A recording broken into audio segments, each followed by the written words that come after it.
Hello everyone, this is Zach Dresch here and you're watching the Dresch Code, home of all things music from a Dresch perspective. And today we're going to be talking about the brand new album from Animal Collective titled Time Skiffs.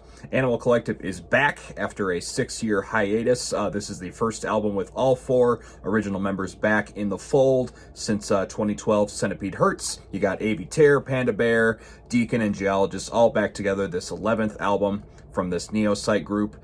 And a lot of people are getting high expectations for this, especially after 2016's Painting With was kind of a disappointment for a lot of people. And yeah, let's talk about it. Full disclosure, I am a newbie to this band, so a lot of their stuff is brand new to me. I've heard some tracks, I've liked some tracks, I've just never dove in deep into the albums at all, so this is kind of a first for me. Starting off, this album kicks things off with a track called Dragon Slayer, which immediately comes to mind a power metal song or something. But it actually ends up being a cool synth pop kind of song with a lot of cool little synth leads kind of running throughout the track. AV's vocals are okay on this one, didn't quite blow me away, but I really like the instrumentation. I feel like I'm being immersed into a video game from the 1990s when listening to this track. Maybe the game is called Dragon Slayer, I don't know, but it's a really cool track. The next track after that is called Car Keys. This one's a really cool one, especially the drumming from Panda Bear. It's really, really cool. His vocals sound great. The harmonies on this one are fantastic as well. I'm digging the synths in the verses too. There's cool melodies in the How We Doing Now section. Cool sound effects with car keys that are peppered in the track. I wonder why.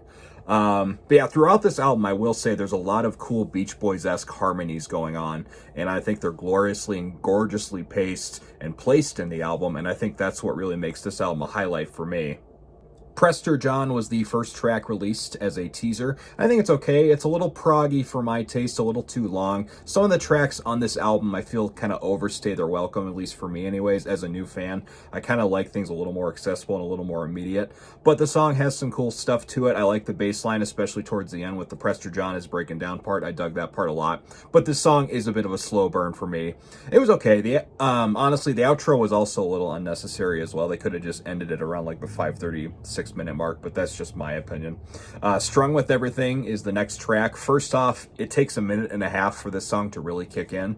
For someone that has a short attention span like myself, that's pretty hard to get through. I like the feel of the song. It's a pretty catchy melody. There's some cool moments on the track. It's got a cool full band rock feel about it, especially 4.5 minutes in. I really love that section of the song. Walker is a tribute to the late Scott Walker. Panda Bear takes the lead on this one, and it sounds great. It's another track where I really like the bass line, and there's some cool marimba instrumentation as well in this track, and it's really well mixed, especially in like the verses and stuff. Cherokee is another song that's got cool ideas, but again, it's like a 7-8 minute long song, and I just kind of fell out listening to it a couple of times. It just didn't quite drag me. It was an okay song though.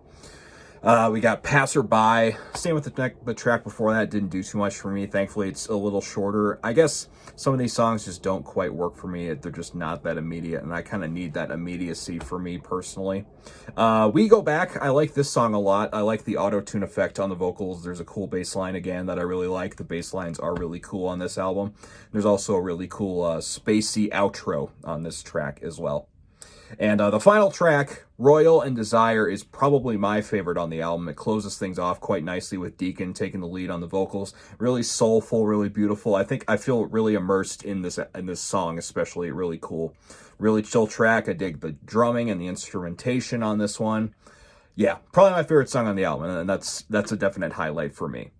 Overall, this album is all right. I just don't think this band is quite for me. Maybe I just need to go back and visit some other earlier albums of theirs. Definitely not bad. Definitely not bad. People that really dig the psychedelic stuff, and if you love Animal Collective, you're going to love the crap out of this album, that's for sure. It's cool. Objectively, it's full of great tracks, fun ideas, instrumentation is superb, but I just don't see myself necessarily going back to this one much down the line. I'm giving this one a 3 out of 5 Fro picks. What did you think of the new Animal Collective album? Did you love it or did you hate it? Let me know in the comments section down below. Be sure to like and subscribe, hit the bell for notifications. Thank you for watching this video, and then I will see you on the next one on the Dresch Code.